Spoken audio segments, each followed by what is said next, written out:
ధ్యానించిన విషయంలో అబ్రహాముకి ఇచ్చిన వాగ్దానంలో 2 రకాల దీవెనల గురించి మనం నేర్చుకున్నాం. ఒకటి భూ సంబంధమైన దీవెన, రెండవది ఆత్మ సంబంధమైన దీవెన. మనసు పెట్టి వింటే ఖచ్చితంగా మాటలు మీ మనసులో హృదయాల్లో ఉంటాయి. కాబట్టి వాక్యం వినేటప్పుడు కాస్త జాగ్రత్తగా వినండి. మీరు ఏమి వినిచున్నారో జాగ్రత్తగా చూసుకోండి అని యేసుప్రభువు వారు చెప్పారనమాట. కాబట్టి మనం ఎన్నో వింటాం, రోజు ఎన్నో మాటలు వింటాం, ఎన్నో శబ్దాలు వింటాం కదా. కానీ మనం వినే వాటన్నిటిలోకెల్లా దేవుని వాక్యం వినడంలో చాలా శ్రేష్టం. అది మన ఆత్మకు సంబంధించింది, అలాగే నిత్య జీవానికి సంబంధించిన విషయం అది. కాబట్టి అన్ని విన్నట్టుగా కేర్లెస్గా వినడం కాకుండా వాక్యాన్ని మాత్రం చాలా శ్రద్ధతో వినాలి. ఎందుకంటే మన ఆత్మలకు శక్తినిచ్చేది, జీవాన్ని ఇచ్చేది, నిత్య జీవాన్ని ఇచ్చేది దేవుని వాక్యమే. కాబట్టి రక్షించబడిన మన జీవితాల్లో అన్నిటికంటే ఎక్కువగా ఏది వినాలి? వాక్యమే వినాలి. వేటిని మనం హృదయంలో ఉంచుకోవాలి? వాక్యాన్ని హృదయంలో ఉంచుకోవాలి. ఆ విషయాన్ని మీరు గుర్తుపెట్టుకోండి. ఆత్మ సంబంధమైన దీవెన, భూ సంబంధమైన దీవెన, 2 దీవెనలు ఒక విశ్వాస జీవితంలో దేవుడు ఇస్తాడు అని అబ్రహాముకి ఇచ్చిన వాగ్దానంలోంచి మనం నేర్చుకున్నాం. ఇది అబ్రహాముకు సంబంధించింది అని అంటే కాదు. అబ్రహాము వలన విశ్వాసులైన మనందరికీ కూడా వాగ్దానాలు వర్తిస్తాయి. భూ సంబంధమైన దీవెనలు అబ్రహాంకి ఇచ్చాడు. అయితే సేమ్ మన యాజిటీస్గా అదే దీవెనలు మనకు అబ్రహాంకి ఇచ్చినట్టు ఒంటెలు, గొర్రెలు మందలు, మేకల మందలు, ఇంకా పనివారు, ఇవన్నీ భూ సంబంధమైన దీవెనలు అన్నీ మనకు లేవు కదా అని బాధపడాల్సిన అవసరం లేదు. అంతకంటే శ్రేష్టమైనవి యేసు క్రీస్తు ద్వారా దేవుడు మనకి ఇచ్చాడు అన్న విషయాన్ని కూడా జ్ఞాపకం చేసుకున్నాం. ఇప్పుడు భూమి మీద మనకు అన్ని లేవే, అబ్రహాంకి ఇచ్చినట్టు ఆస్తిపాస్తులు లేవే, అబ్రహాంకు ఉన్నట్టు సకల సంపదలు లేవే, భూమి మీద మనకు అన్ని అనుకున్నట్టుగా భూమి మీద అందరికంటే ఎక్కువ మనకు లేవే అని బాధపడొద్దు. అందరికంటే ఎక్కువ మనకు ఉన్నాయి. ఏంటి అంటే పరలోకంలో దేవుడు మన కొరకు ఉంచినటువంటి బహుమానాలు, దీవెనలు. హల్లెలూయా. కాబట్టి మత్తయి సువార్తలోను, తర్వాత లూకా సువార్తలోను మనం ఆత్మ సంబంధమైన దీవెనల గురించి చాలా విషయాలు నేర్చుకున్నాం. అవి మళ్ళీ చెప్పాలంటే మళ్ళీ అంత సమయం పడుతుంది, కాబట్టి అవి నేను చెప్పట్లేదు. కాబట్టి ఆత్మ సంబంధమైన ఆ దీవెనల్లో కొన్ని విషయాలు మనము నేర్చుకున్నాం. మత్తయి సువార్తలో చివరి వచనంలో 6వ అధ్యాయము 19, 20, 21 వచనాల నుంచి కొన్ని విషయాలు మనం నేర్చుకున్నాం. ఏంటనంటే ఈ భూమి మీద మనం దేన్నైతే దేవుని కొరకు ఇన్వెస్ట్ చేస్తున్నామో దానికి ప్రతిఫలము దేవుడు పరలోకంలో ఉంచాడు. ఆయన కొరకు నువ్వు ఏది చేసినా, అది డబ్బైనా కావచ్చు, బలమైన కావచ్చు, సమయమైన కావచ్చు, మనకున్నటువంటి టాలెంట్స్, సామర్థ్యం, తలాంతులు ఏవైనా కావచ్చు, భూమి మీద కూర్చుకొనకుడి పరలోకంలో కూర్చుకోండి అనే మాట యేసుప్రభువు వారు చెప్పారు. చాలా మంది విశ్వాసాలకు అర్థం కాదు ఈ విషయాల్లో. యేసుప్రభువు వారు చెప్పిన ప్రతి మాట మన జీవితానికి అవసరమైనది. అది అందుకే ఆయన చెప్పాడు, అది మనకు తీసుకోవాలి. అది మనం కదా, మనకు చాలా విషయాలు తెలియవు కదా, మనం నేర్చుకోలేదు, మనం వినట్లేదు. కానీ వినాలి, నేర్చుకోవాలి, అనుసరించాలి. ఆ దీవెన పరలోకంలో ఉంది. ఇక్కడ చేసే ప్రతి దానికి, అది మంచైనా చెడైనా రేపు బహుమానం ఉంది. అయితే చెడు చేస్తే ఏ బహుమానం ఉంది? శిక్ష ఉంది. దేవుని దగ్గర నుంచి పనిష్మెంట్ ఉంది. అదే మంచి చేసిన ప్రతి దానికి దేవుని దగ్గర నుంచి మనకు బహుమానం ఉన్నదన్న విషయం ప్రతి దేవుని బిడ్డ గుర్తించాలి. ఆమేన్. మత్తయి సువార్త 6వ అధ్యాయం 19, 20, 21 వచనాల్లో మీ ధనము భూమి మీద కూర్చుకోవద్దు, ధనం కూర్చుకోవద్దు, పరలోకంలో కూర్చుకొని చెప్తూ 21వ వచనంలో ఏం చెప్పాడంటే నీ ధనం ఎక్కడ ఉంటుందో నీ హృదయం అక్కడే ఉంటుందని చెప్పాడు.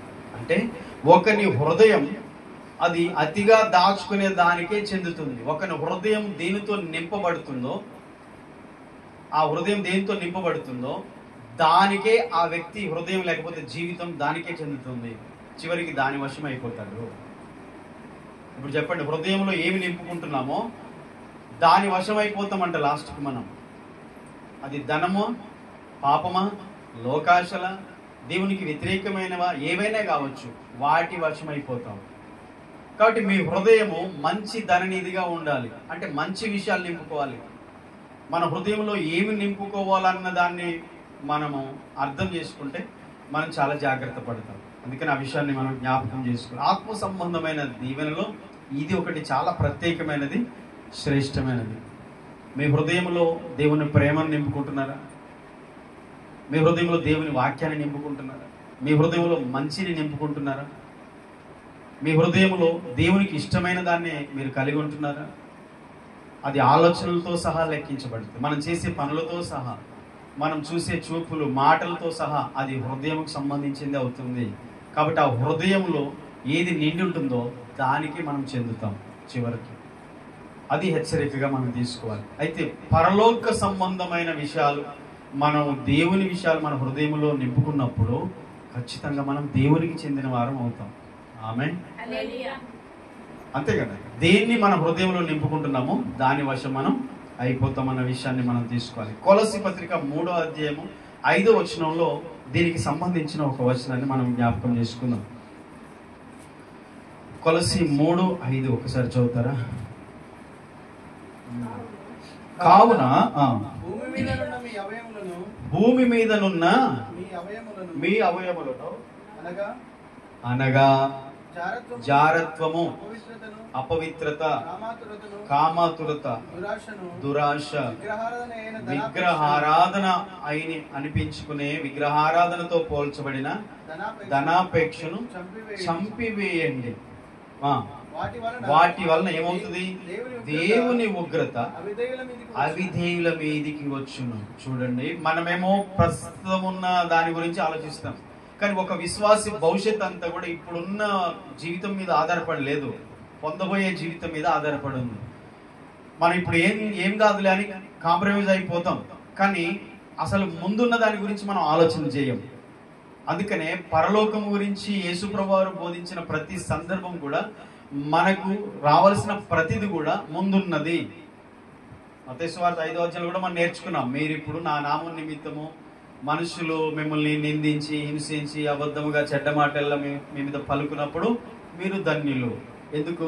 పరలోకం మీ ఫలం ఇంకా అధికమవుతుంది. లోకంలో నా నామం నిమిత్తం మీరు వేటిని అనుభవించినా నేను చూస్తున్నాను, రేపు ప్రతిఫలం నేను ఇవ్వబోతున్నాను. మీకు అక్కడ ఉంది బహుమానం. నేను ఎంతగా యేసయ్య కొరకు జీవిస్తున్నా, నాకేం లేదే అని బాధపడొద్దు, అక్కడ ఉంది దేవుడు సిద్ధపరిచే బహుమానం.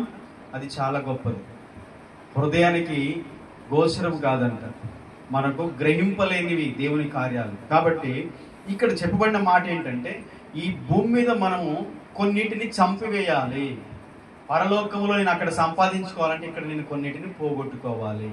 ఉదాహరణకి ఇక్కడ పౌలు గారు చెప్పిన మాటలు చూస్తే, భూమి మీద ఉన్న మీ అవయవములను, అవయవాలంటే ఇప్పుడు భౌతికంగా మన శరీరం అవయవాలు, కాళ్ళు, చేతులు, ముక్కు, నోరు, కళ్ళు, ఇవన్నీ వీటన్నిటి అవయవాలు అంటాం. కొన్ని అవయవాలు మనలో మిళితమై ఉన్నాయి, మనకి కనపడనివి, అవి బయటికి కనిపించే ఈ శరీరంలో ఉన్న అవయవాలు కాదు, కానీ కొన్ని మనలో దాగిన అవయవాలు ఉన్నాయి. ఏంటి అవయవాలు? జారత్వము, వ్యభిచారము, అపవిత్రత, కామాతురత, దురాశ. ఇవి కంటికి కనిపించే లోపల ఉంటాయి అన్నమాట, లోపల ఉంటాం ఇవన్నీ. అవి ఇంప్లిమెంట్ అవుతుంటాయి బయటికి మనము. కాబట్టి వాటిని కొన్నిటిని చంపివేయాలి. ఇంకా చివరికి చెప్పిన మాట ఏంటంటే, మత్తయి సువార్త 6వ అధ్యాయం 21వ వచనానికి సంబంధించిన విషయం ఇది. విగ్రహారాధన అయిన ధనాపేక్షను చంపివేయడి అన్నాడు. అంటే విగ్రహారాధన అంటే ఏంటి మనకు తెలిసి? విగ్రహారాధన అంటే విగ్రహాలను పూజించడమే విగ్రహారాధన. అంటే బొమ్మలను పూజించడం, వాటికి మొక్కడం, సాష్టాంగ పడడమే విగ్రహాలకు పూజించడమే విగ్రహ ఆరాధన అంటారు. దాన్ని చంపివేయమంటున్నాడు. దానికి సంబంధించిన విషయం ఏంటంటే, ధనాపేక్ష అనే విగ్రహ ఆరాధన చంపివేయమంటున్నాడు. అంటే ధనాపేక్ష అంటే విగ్రహ ఆరాధన, విగ్రహమా? ధనాపేక్ష అంటే విగ్రహమేనా అంటే అవును.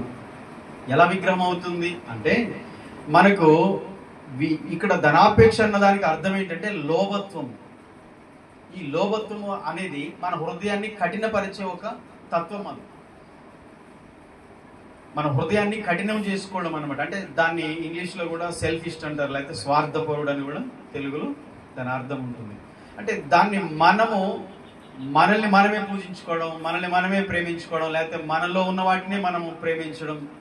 అంటే దేవునికి చెందవలసిన దాన్ని కూడా మనమే అనుభవించుకోవడం. ఇప్పుడు దేవుణ్ణి మహిమపరచకుండా మనల్ని మనమే మహిమపరచుకుంటున్నాం అనుకోండి, అది ఒక విగ్రహారాధన. దేవుణ్ణి ప్రేమించకుండా మనల్ని మనమే, లేకపోతే మనకు సంబంధించిన వాటిని, లేకపోతే వస్తువులను మనం ప్రేమించినప్పుడు దేవుణ్ణి కాకుండా దేన్ని ఆరాధించినా అది విగ్రహారాధనే. మనకు తెలుసో తెలియకో చాలాసార్లు ఈ పొరపాటు చేస్తుంటాం. ఇప్పుడు పైసలు కింద పడితే ఎంతమంది మొక్కుతారు చెప్పండి? ఎవరైనా మొక్కుతారు. కానీ మొక్కకూడదని తెలిసిన వాళ్ళే మొక్కరు. ఎందుకు? అది ఒక నాణ్యమే, అది ఒక కాగితమే, అది దేవుడు కాదు అన్న విషయము దేవుని నమ్మిన వాక్యం ఎరిగిన వారికి తెలుసు, కానీ మిగతా వాళ్ళకి తెలియదు కదా. మరి కానీ తెలిసిన వాళ్ళు కూడా అదే పని చేస్తున్నారు. అప్పుడు ఏమవుతుంది? విగ్రహారాధన అవుతుంది. ఓకే, ఇక మనము లోభము లేకపోతే వాస్తవానికి ఒక విగ్రహారాధన రూపం. ఎందుకంటే మన హృదయంలో సంపదకి ఇచ్చే స్థానము దేవునికి ఇచ్చే స్థానాన్ని తీసేసుకుంటుంది. దేవునికి ఇచ్చే సమయం దేనికి ఇచ్చినా, దేవునికి ఇచ్చే విలువ మరి దేనికి ఇచ్చినా, దేవుణ్ణి ప్రేమించే ఆ ప్లేస్లో ఇంకా దేన్ని ప్రేమించినా అర్థమవుతుందా? అది విగ్రహారాధన. అది సమయమైన దేవునికి చెందవలసిన ప్రతి దాన్ని వేరే దానికి మనం ఆపాదించినా లేకపోతే మనం ఆపాదించుకున్నా ఆ ప్లేస్ లో జరిగేది ఏంటంటే విగ్రహారాధనే. అది మనం చాలాసార్లు గ్రహించం, కానీ వినడానికి కూడా ఇష్టం ఉండదు. కానీ దేవుణ్ణి ఆరాధించే వారి జీవితంలో ఇది ప్రాముఖ్యమైన విషయం. అందుకనే భూమి మీద ఉన్న వీటిని మనము చంపివేయాలి. భూమి మీద మనం చేస్తున్న దేవునికి ఇష్టం లేని లేకపోతే మనకు ఇష్టమైనవి, దేవునికి ఇష్టం లేనివి, దేవునికి హేయమైనవి, దేవునికి అసహ్యమైనవి మనము వాటిని ప్రేమిస్తూ, వాటిని పూజిస్తూ, వాటికి ప్రిఫరెన్స్ ఇస్తూ, వాటికి విలువిస్తూ దేవుని స్థానంలో వాటిని పెట్టినప్పుడు ఇదే జరుగుతుంది. అందుకనే తిమోతికి పౌలు రాస్తూ 1 తిమోతి పత్రిక 6:10 అంటాడు, ధనాపేక్ష సమస్త కీడులకు మూలం. చదువుతారా? 6:10 1 తిమోతి పత్రిక 6:10.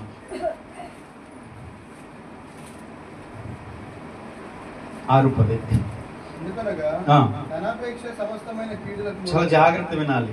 ఎందుకు అనగా ధనాపేక్ష సమస్త కీడులకు మూలం. సమస్త కీడులకు మూలం ఏంటి? దేవుని వాక్యం చెప్తుంది. ఇది చాలా మందికి తెలియదు. సాతాను తెలియకుండా వారిలో ఇది ప్రవేశపెడతాడు. ధనాపేక్ష అనగా ధనాన్ని ఆరాధించడం, లోకాన్ని ఆరాధించడం, లోక సంబంధమైన వాటికి మనం లోబడి దేవుని స్థానంలో ప్రతి దాన్ని తీసుకెళ్లి మనం ఆయన స్థానంలో నుంచి వాటిని పూజించడం, వాటిని ఆరాధించడం, వాటికి ప్రిఫరెన్స్ ఇవ్వడం, వాటి వెనకాల పరిగెత్తడము ఏం జరుగుతుందంటే సమస్త కీడులకు అదే మూలం అవుతుంది. నా మాటలు బైబిల్లో చూడండి, 5వ వచనం మీరు చదివితే అర్థమవుతుంది స్పష్టంగా. 9వ వచనం,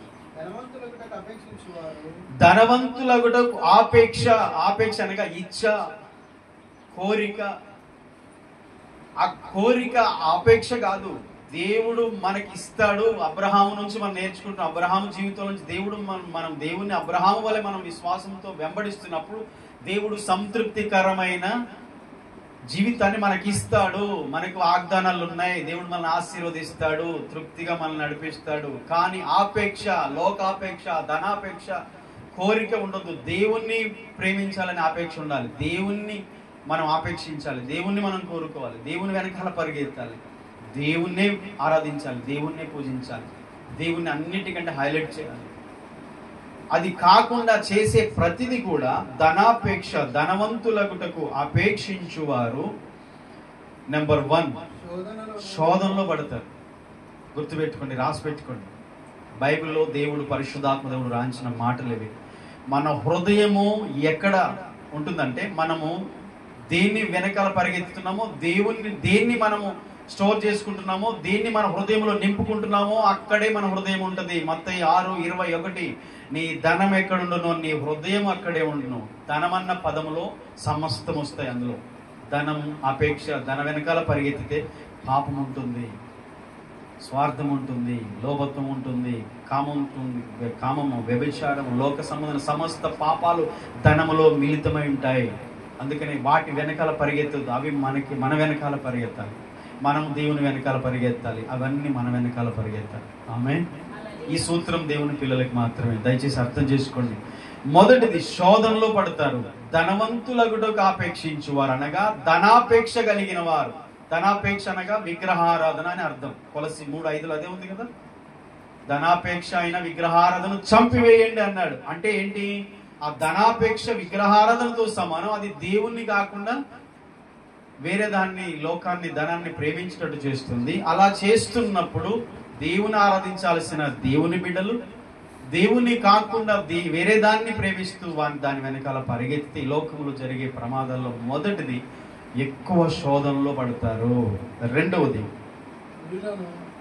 ఊరిలో పడతారు. ఊరి అనగా సాతాను సంబంధమైన వేటకాని ఊరి తెలియకుండానే టకిమని జరుగుతుంటాయి. ఎందుకు ఇలా జరుగుతుంటే ఫ్యామిలీలో మనుషులు ధనాపేక్ష, ధనం వెనకాల పరిగెత్తడం, దేవుణ్ణి తగ్గించడం, ధనాన్ని హెచ్చించడం, దేవుణ్ణి తగ్గించడం, లోకాశలు హెచ్చించడం, దేవుణ్ణి తగ్గించడం, పనులను హెచ్చించడం, దేవుణ్ణి తగ్గించడం, లోక సంబంధమైన కార్యక్రమాలు హెచ్చించడం, దేవుణ్ణి తగ్గించడం, దేవునికి ఇవ్వాల్సిన సమయాన్ని దొంగిలించడం, దేవుణ్ణి తగ్గించడం, దేవునికి ఇవ్వాల్సిన సొమ్మును దొంగిలించడం, దేవుణ్ణి తక్కువ చేయడం, మనల్ని ఎక్కువ చేసుకోవడం. ఇది దేవుని బిడ్డలకు తగదు అని పాత నిబంధన నుండి దేవుడు చెబుతున్నాడు. నిర్గమకాండం 20వ అధ్యాయంలో 10 ఆజ్ఞలు ఉన్నాయి. నీ దేవుడైన యెహోవాను తప్ప మరి దేని నీవు పూజించకూడదు, వేరే రూపాన్ని చేసుకోకూడదు, నేను తప్ప వేరొక దేవుడు ఉండకూడదు, ఆకాశము కింద భూమి మీద దేనిలో కూడా నన్ను తప్ప మీరు దేన్ని ఆరాధించకూడదు. దేవునికి రావాల్సిన, దేవునికి చెందాల్సిన మహిమను మనిషి దొంగిలించే సందర్భాలు ఇవి. తెలియకుండా సాతాను సైడ్ ట్రాక్ చేస్తాడు, ట్రాప్ చేస్తాడు, డైవర్ట్ చేస్తాడు, మనుషుల్ని మాయలో భ్రమలో దించి దేవుణ్ణి ఆరాధించాల్సిన దేవుని బిడ్డలను పక్కుదోవ పట్టిస్తాడు. ఇజ్రాయెల్ని కనాను యాత్రలో 40 సంవత్సరాలు ఇదే చేశాడు.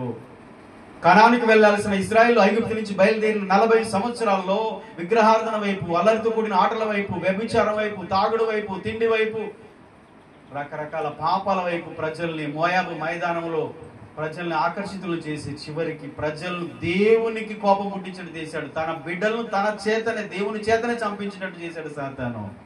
అది చేస్తాడు అంటే మన వేలుతో మన కంట్లోనే పొడుచుకునేటట్టు చేస్తాడు. అది సాతాను చేస్తున్న కుట్ర. మనం అది గ్రహించగలిగితే ఈరోజు దేవుణ్ణి మనం ఆరాధిస్తాం, దేవునికే ఫస్ట్ ప్రిఫరెన్స్ ఇస్తాం, దేవునికే మనం సాగిలపడతాం, దేవుణ్ణి గణపరుస్తాం, దేవుణ్ణి హెచ్చిస్తాం, దేవుని గురించి ఆలోచిస్తాం, దేవుని కార్యాల గురించి మనం ఆలోచిస్తాం. లోకమంతా మాయలో ఉంది, నాశనానికి పరిగెత్తుతూ ఉంది. వాటి వెనకాల మనం పరిగెత్తాం, నిత్య జీవం వైపు పరిగెత్తుతాం, లోకానికి ఆపోజిట్గా జీవిస్తాం, దేవుని వైపు చూస్తాం, దేవుని వెనకాల పరిగెత్తుతాం, నిత్య జీవం కొరకు మనం ప్రయాసపడతాం. ఎంత సంపాదించినా నాకేం లేదు ప్రభువా, నాకు నీవు కావాలి, నిత్య జీవం కావాలి, నీ రక్షణ కావాలి, నువ్వు నాకు కావాలి, నీ సన్నిధి నాకు ఉంటే చాలు. లోకమంతా ఆనందిస్తుంది, నాకు సంతోషం లేదు. నాయన నీలో నేను సంతోషించాలి, నేను నీలో ఆనందించాలి. ఇది దేవుని బిడ్డలకు సంబంధించింది. ఊరి శోధన. మూడవది అవివేకయుక్తములను హానికరములను అయిన అనేక దురాశలు పడతారట. ధనాపేక్ష కలిగిన వారు, ధనవంతులకు అపేక్షించేవారు, దేవుని కాక లోకాన్ని ఎక్కువగా ప్రేమించేవారు శోధనలో పడతారు, ఉరిలో పడతారు. అవివేకయుక్తములను హానికరములైన అనేక దురాశల్లో పడుదురు. ఇట్టివి ఏంటంటే శోధన గాని, ఊరి గాని, అవివేకయుక్తములైన దురాశల్లో పడిపోయిన మనిషి బయటికి రాడుతుందరా. అన్నిటికంటే ప్రమాదం దురాశ. ఆశ వేరు, దురాశ వేరు. ఆశ అనేది ఒక లిమిట్ ఉంటుంది. ఆశ కలిగి ఉండాలి, పని చేయాలి, డబ్బు సంపాదించాలి, మంచిగా ఉండాలి, మంచిగా అంత ఒక ఆశ అనేది మంచిది, తప్పు కాదు. కానీ దానికి మించి దురాశ ఉంటుంది చూడండి కొంతమందికి. ఆ దురాశ శోధనలో, ఊరిలో, నష్టములో, నాశనంలో ముంచి వేస్తుంది అని దేవుని వాక్యం చెప్తుంది.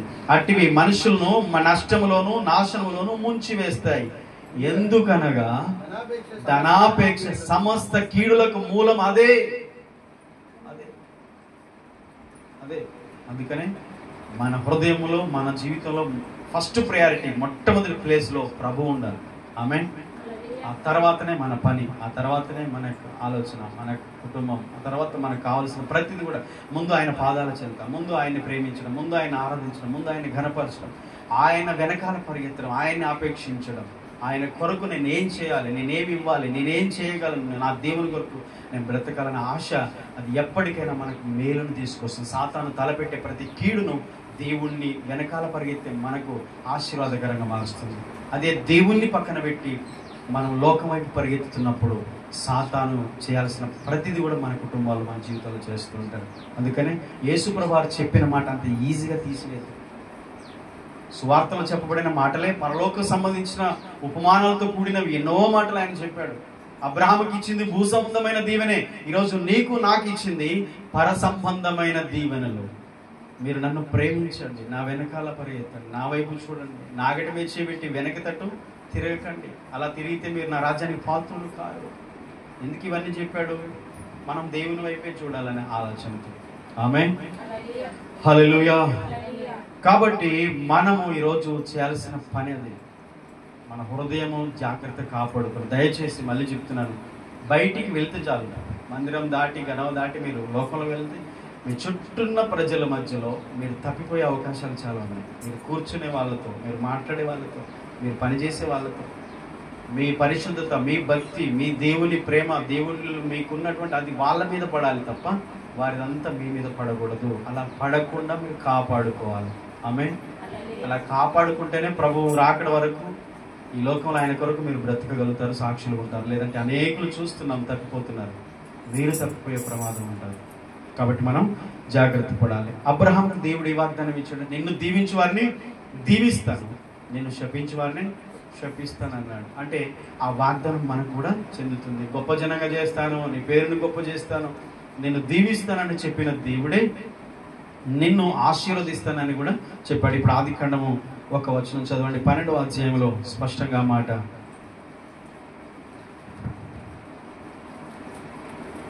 కింది వచనం 3 నుంచి 3వ వచనం. నిన్ను ఆశీర్వదించు వారిని ఆశీర్వదించెదను, నిన్ను దూషించు వారిని శపించెదను. చూసారా, పైన చెప్పకుండా 3 విషయాలు కాకుండా ఇంకొకటి కూడా దేవుడు అబ్రహాంకి ఇచ్చాడు. ఈరోజు అబ్రహాము అన్నప్పుడల్లా అబ్రహాము జీవితంలో జరిగిన ప్రతి వాగ్దానం కానీ, దేవుడు చెప్పిన మాట కానీ ఈరోజు నీకు నాకు మనందరికీ వర్తిస్తుంది. మనం దేవుల్లో నిలిచినప్పుడు మనకున్నటువంటి గొప్ప ఆశీర్వాదం లేకపోతే వాగ్దానము ఏంటంటే, మనల్ని లోకంలో ఎవరు దీవిస్తున్నారో, మనల్ని ఎవరు ప్రేమిస్తున్నారో దేవుడు ఖచ్చితంగా వారి విషయంలో కూడా అదే చేస్తుంది. ఒకవేళ మనకు వ్యతిరేకంగా మనల్ని ఎవరు దూషించినా దేవుడు కూడా వారి విషయంలో అదే చేస్తాడు. అంటే అబ్రహాముకి ఇచ్చిన మాట మనకు కూడా వర్తిస్తుంది. దేవుని పిల్లలకు, దేవుని నమ్ముకున్న తర్వాత దేవుడు మనకి ఇచ్చిన వాగ్దానాలు చాలా విషయాలు తెలియకుండా సాతాను చేస్తాడు. చాలా మంది తెలుసుకోరు, సాతాను కూడా తెలుసుకోనివ్వడు. మనకి ఇన్ని ఆధిక్యతలు ఉన్నాయి, నేను దేవుని నమ్ముకున్నానుగా అని మనమే అనుకుంటాం. కానీ దేవుని నమ్ముకోవడం కాదు, దేవుడు మనల్ని పిలిచాడు అనే విషయం మనకు చాలా మందికి తెలియదు. దేవుడు మనల్ని పిలిచాడు అబ్రహాం వలె, అబ్రహాముకి ఇచ్చిన వాగ్దానాలు మనకి ఇచ్చాడు. విశ్వాసంతో ఈ మాటను హృదయంలో ఉంచుకొని ప్రార్థన చేయాలి. దేవా, అబ్రహాముకి ఇచ్చిన ఆశీర్వాదము వాగ్దానం నాకు కూడా ఇచ్చావు. నేను అబ్రహాము సంతానం నుండి వచ్చిన యేసుక్రీస్తు వలన ఈరోజు నేను దేవుని కుమార్తెగా, కుమారుడిగా ఉన్నాను. నాకు కూడా ఈ వాగ్దానాలు వర్తిస్తాయి. ఇంకేమన్నాడంటే, నిన్ను దీవించడమే కాదు, నిన్ను దీవెనకరంగా మారుస్తానన్నాడు. నిన్ను దీవించు వారిని దీవిస్తాను, శపించు వారిని శపిస్తాను, నీవు అనేకులకు దీవెనకరంగా ఉంటావని చెప్పాడు. ఇప్పుడు చూడండి, దేవునిపై విశ్వాసము, విధేయత గొప్ప దీవెనలు తెస్తాయన్న విషయాన్ని అబ్రహాం జీవితం నుంచి నేర్చుకున్నాం. విశ్వాసముతో పాటు విధేయత అంటే లోబడడం కూడా చాలా ప్రాముఖ్యం. మనకు వినడం వరకు ఛాన్స్, కానీ లోబడడం మాత్రం మన జీవితంలో జరగదు. జరుగుతుందమ్మా? వింటాం కానీ లోబడతాం మనం? ఇప్పుడు వినటం వరకు అందరూ వింటాం, కానీ లోబడే విషయానికి వచ్చరికి లోబడం. ఇప్పుడు ఇది చేయాలి అని చెప్పినప్పుడు అందరూ విన్నారు. లోబడింది ఎప్పుడు? లోబడటం అంటే అది చేసినప్పుడే. అదే విషయంలో, దేవుని విషయంలో, ఇప్పుడు నేను పాస్టర్ గారు చెప్పిండు కాబట్టి అదే చేసుకొని చెప్పాడా అందుకనే ఈ మాట చెప్తున్నా అనుకోకండి. నీ జీవితంలో దేవుని మాట ఏది నీ జీవితంలోకి వచ్చినా దాన్ని నువ్వు వినటం అటు కాదు, దానికి లోబడాలి. నువ్వు నాకు మొర్ర పెట్టుము, నేను నీకు ఉత్తరం ఇస్తానని దేవుడు చెప్పాడు. 23:3 మొరపెట్టుము నీకు ఉత్తరం ఇస్తాను అన్నాడు. దేవుడు చెప్పాడు నాకు మొరపెట్టమని. మనం అది విన్నాం, కానీ ఎప్పుడు లోబడింది ఎప్పుడు అంటే మనం నిజంగా ఆ మాటను తీసుకొని మొరపెట్టినప్పుడు. అప్పుడు దేవుడు దీవెనిస్తాడు, అప్పుడు ప్రార్థన జవాబు వస్తుంది. మనకందరికి తెలుసు ప్రార్థన చేయాలని, కానీ ప్రార్థన చేస్తామా? ఒక సమస్య గురించి ఏడ్చి ఉపవాసం అంటే ఎంతమంది ప్రార్థన చేశారు? మనకు తెలుసు ప్రార్థన చేయాలని, కానీ లోబడేది ఎప్పుడు అంటే ప్రార్థన చేసినప్పుడే లోబడినట్టు. ఆ లోబడిన వారికి దీవెనలు వస్తాయి. ఆమేన్. విశ్వాసము, విధేయత గొప్ప దీవెనలు తెస్తాయని అబ్రహాం జీవితం నుంచి నేర్చుకునేందుకు అబ్రహాం దేవుడు చెప్పగానే విన్నాడు, కానీ లోబడ్డా లేదా? లోబడ్డాడు. ఎదురు తిరగలే, చెప్పావు కానీ ఎక్కడికి పోవాలో చెప్పలేదు అనలేదు. అంతే, విశ్వాసంతో లోబడ్డాడు, వెళ్ళిపోతున్నాడు. ఆ లోబడిన తనమే లోబడిన వారికి, లోబడిన జీవితానికి దీవెనలు వస్తాయన్న విషయాన్ని మనం గుర్తుపెట్టుకోవాలి. అయితే వీటిని కలిగి ఉండే వ్యక్తికే కాదు, అతని మూలంగా కూడా అనేక మందికి ఆ దీవెనలు వర్తిస్తాయి. ఇప్పుడు దేవుడు నిన్ను దీవించి ఇంకొకరికి దీవెనకరంగా మారుస్తాడు. నిన్ను రక్షించిన దేవుడు నీ ద్వారా ఇంకొకరిని రక్షిస్తాడు. ఆ విషయాన్ని మనం మర్చిపోతున్నాం. ఇది నా వరకేనా, అసలు నాకు ఉందా లేదా అనేది కన్ఫ్యూజన్ ఉంటారు చాలామంది. దేవుడు నిన్ను రక్షించాడమ్మా, దేవుడు నిన్ను పిలిచాడు, నువ్వు ఇతరులకు దీవెనకరంగా ఉండాల్సిందే. మొదట నీ కుటుంబానికే ఆ బాధ్యత నీ మీదనే ఉంది. ఆ బాధ్యత నీ మీదనే ఉంది. మనం దాన్ని చాలాసార్లు నిర్లక్ష్యం చేస్తాం. నీ ప్రార్థన ద్వారా రానున్న దినాల్లో నీ కుటుంబం అంతటి దేవుడు ఆశీర్వదిస్తాడు, నీ కుటుంబాన్ని రక్షిస్తాడు. అది నీకు ఇచ్చిన వాగ్దానం. నేను రక్షణ పొందాను, నేను ఒంటరిదాన్ని ఒక్కదాన్నే అని చెప్పేసి ఏడవడం కాదు. దేవుడు అలా వదిలేలే. కొత్త నిబంధనలో కూడా అదే వాగ్దానం ఉంది. పేతురు ప్రసంగంలో ఆయన చెప్తాడు, ఇదిగో మీరు మారు మనసు పొంది పాపక్షమాప్తి నిమిత్తం ప్రతి వాడు యేసుక్రీస్తు బాప్తిసం పొందండి, అప్పుడు మీరు దేవుని వరాన్ని పొందుతారు, పరిశుద్ధాత్మ దేవుడు ఇస్తాడు. ఈ వాగ్దానం మీకును మీ పిల్లలకు మీ దూరస్తులందరికీ చెందుతుంది. నీతోనే ఆగిపోదు. దేవుడు నిన్ను రక్షించాడంటే నీ కుటుంబాన్ని దీవించాలని. ఆ విషయం అర్థం కాక మనం తలకిందులు అవుతున్నాం, ఉల్టా అర్థం చేసుకుంటున్నాం. నేను ఒక్కడినే నా ఇంట్లో ఎవరు సహకరించరన్న విషయం తెలుసు, నీకు తెలుసు, నాకు దేవునికి తెలుసు. కానీ నిన్నెందుకు దేవుడు ఏర్పరచుకున్నాడంటే నిన్ను వ్యతిరేకించే నీ కుటుంబాన్ని దేవుడు రక్షించాలని, వారిని ఆశీర్వదించాలని. నువ్వు లోబడితేనే నీ కుటుంబానికి దీవెన. నువ్వు నమ్మాలి, విశ్వాసంతో ఉండాలి. దేవుడు ప్రేమ స్వరూపి. ప్రజలందరినీ దీవించడంలో ఆయన ఆనందిస్తాడు. ఒకరిని మాత్రమే ప్రేమించి ఒకరిని ద్వేషించే దేవుడు కాదు. మనం చాలాసార్లు అలా అర్థం చేసుకుంటాం. కానీ మనుషుల్లో ఈ విషయాన్ని మనం గమనించగలం. సేవకుల్లో, మనుషులు, నాయకుల్లో, విశ్వాసుల్లో ఇలాంటి లోపాలు కనిపిస్తూ ఉంటాయి. పక్షపాతం చూపే నాయకులు ఉంటారు. ఒకరిని తగ్గించి ఒకరిని హెచ్చిస్తారు, ఒకరిని మేలు చేసి ఒకరిని వదిలేస్తారు, ఒకరిని పట్టించుకుంటారు, ఇంకొకరిని పట్టించుకోరు. ఇవన్నీ కూడా కొంతమంది జీవితంలో చూస్తూ ఉంటాం. కానీ దేవుని వైపు మనం చూస్తే ఖచ్చితంగా దేవుళ్ళు మాత్రం ఏ లోపం లేదు, ఏ స్వార్థం లేదు, ఏ పక్షపాతం లేదు. అందరికంటే ఆయన మంచి నాయకుడు.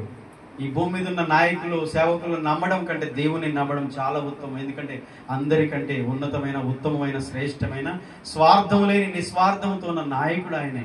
కాబట్టి మనుషులు నమ్ముకున్నట కంటే యెహోవాను ఆశ్రయించుట మేలు.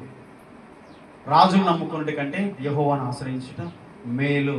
దేవుని వైపు మనం చూసినప్పుడు, మనుషుల్లో ఉన్న పరిస్థితులను కాదు, దేవుళ్ళు మనం చూసినప్పుడు ఖచ్చితంగా దేవుడు మనకు మేలు చేస్తాడు. అబ్రహామును ఆశీర్వదించి అంతటితో వదిలేయలేదు. అబ్రహామా, నీ సంతానం వలన భూలోకములను వంశములన్నీ నేను దీవిస్తాను అన్నాడు. అబ్రహామునే దీవిస్తా, ఇంకా మిగతా వారిని వదిలేస్తా అనలేదు. అందరినీ దీవిస్తాడు. మనం దేవుని యొక్క ప్రేమను మనం చూడాలి. మనకు 1 యోహాను 4:8 ఉంది, దేవుడు ప్రేమ స్వరూపి. దేవుడు ప్రేమ స్వరూపి. ఆయన మంచివాడు. యేసు క్రీస్తు ద్వారా ఈ లోకంలో మానవ అవతారంలో యేసు ఈ లోకానికి వచ్చాడు. ఆయన సామాన్య మానవుడు కాదు అందరూ అనుకుంటున్నట్టు. యేసు ఒక మనిషిలే, శిలువ మీద చచ్చిపోయాలి అనుకుంటున్నారు. ఆయన చనిపోకపోతే ఈ లోకానికి, మానవులకు రక్షణ లేదు. ఆయన లోకానికి వచ్చి చనిపోవడం ద్వారా, తన ప్రాణం పెట్టడం ద్వారానే ఈరోజు మనకు నిత్య జీవానికి మార్గం తెరవబడింది. కాబట్టి యేసు మానవ అవతారంలో లోకానికి వచ్చి అబ్రహాము వంశంలో పుట్టాడు. కాబట్టి ఈ దీవెనలు కూడా అబ్రహాము ద్వారా మనకు కలుగుతున్నాయి. కాబట్టి అబ్రహాము ఆశీర్వాదం మన మీద, మన కుటుంబాల మీద ఉండును గాక. అనగా యేసుక్రీస్తు యొక్క ఆశీర్వాదం. అది అపోస్తలుల కార్యం 3:25-26 స్పష్టంగా ఉంది. మనం ఆల్రెడీ ధ్యానించాం అధ్యాయం. దేవుడు తన సేవకుని లేపి, సేవకుని పుట్టించి మనల్ని దుష్టత్వం నుండి మళ్లించడం ద్వారా మనల్ని ఆయన ఆశీర్వదించాడట. అంటే యేసుక్రీస్తు లోకానికి రావడం ద్వారానే మనకు ఆశీర్వాదాలు వచ్చింది. ఆమేన్. రక్షణ వచ్చింది, నిత్య జీవం వచ్చింది. కాబట్టి భయపడాల్సిన పని లేదు. ప్రతి పరిస్థితికి యేసయ్య దగ్గరికి మీరు పరిగెత్తండి. దయచేసి మళ్ళీ చెప్తాను, చూడండి. నా వైపు దుఃఖం వచ్చినా, సంతోషం వచ్చినా, బాధ వచ్చినా, శ్రమ వచ్చినా, ఆర్థిక ఇబ్బంది అయినా, అనారోగ్యమైనా, కష్టమైనా, వింటున్నారా? ఫస్ట్ ఎక్కడికి పరిగెత్తాలి? ఆయన దగ్గరికి వెళ్ళి మోకాలు వేసి ఆయన పాదాల దగ్గరికి వెళ్ళి ఆ మేలు మీరు చూస్తారు, కార్యాన్ని మీరు చూస్తారు. అద్భుతమైనది. అది మనుషులకు అసాధ్యం, కానీ దేవునికి సాధ్యం. నా జీవితంలో ఎన్నో జరిగింది. ఈ వారంలో కూడా అద్భుతాన్ని నేను చూశాను. ఆ పరిస్థితిని ఆయనకు చెప్పుకున్న తర్వాత, మనుషులకు చెప్పిన దానికంటే ముందు దేవునికి చెప్పాను. ఆ తర్వాత దేవుని కార్యం చూశాను. హల్లెలూయా. దేవునికి చెప్పిన తర్వాతనే అది మన ఇంటి వారికైనా బయటికైనా చెప్పడానికి ఆ వీళ్ళు బట్టి, కానీ చెప్పాల్సిన మొదట యేసయ్యకి. ఆమేన్. అలా మీరు ఉన్నప్పుడు ఆయనను హెచ్చించి, ఆయన్ని గణపరిచి, ఆయన్ని ప్రేమించి, ఆయన ఆరాధించి, ఆయనతో మీరు సమయం గడిపితే దేవుడు నిశ్చయంగా మనకు తోడు ఉంటాడు. సందేహం వద్దు, విశ్వాసంతో ఉండండి. ఆమేన్. సమస్యలన్నీ ముందేసుకొని, గడిచిన రోజుల్లో జరిగిన నష్టాలు, దుఃఖాలన్నీ ముందేసుకొని గతానంతా ముందు వేసుకొని ఎప్పుడు తవ్వుకుంటూ ఎప్పుడుంటే మన జీవితాలు అలాగే ఉంటాయి. దయచేసి వెనుకున్నవి మరచి ముందున్న వాటికి మనం వేగిరముగా పరిగెత్తుదుము గాక, క్రీస్తు వైపు చూస్తుము గాక. మోకరించండి, తలలో ఉంచుతాం, ప్రార్థన చేద్దాం. ఈరోజు మన హృదయం ఎలా ఉండాలన్న విషయాన్ని కొన్ని హెచ్చరికగా తీసుకున్నాం. దేవుణ్ణి ప్రేమించడం, గణపరచడం, ఆయన ఆరాధించడం, ఆయన్ని హెచ్చించడం, ఆయన్ని కోరుకోవడం, ఆయన వెనక